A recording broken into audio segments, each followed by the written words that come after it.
ناپاکې ښځې د ناپاک نارینهو لپاره دي او ناپاکه نارینه د ناپاکو ښځو لپاره.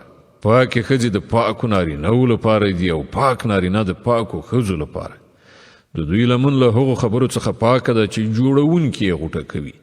د دوی لپاره بښنه ده او ښه روزي. ای مؤمنانو، له خپلو کورونو څخه پرته نورو کورونو ته تر هغه پورې مه ننوځئ تر څو چې رضایت ترلاسه نه کړئ او پر کورنۍ باندې سلام وانچوئ. دا کړنلاره ستاسې لپاره ډیره ښه ده. هیله ده چې تاسې به دې ته پاملرنه وکړئ. نو که هلته مو څوک ونه میندل نو مه ننوځئ تر څو چې تاسې ته اجازه ونه شي، او که تاسې ته وویل شي چې بیرته وګرځئ نو بیرته لاړ شئ. دا ستاسې لپاره ډیره پاکه کړنلاره ده او تاسې چې څه کوئ الله ورباندې ښه پوهیږي.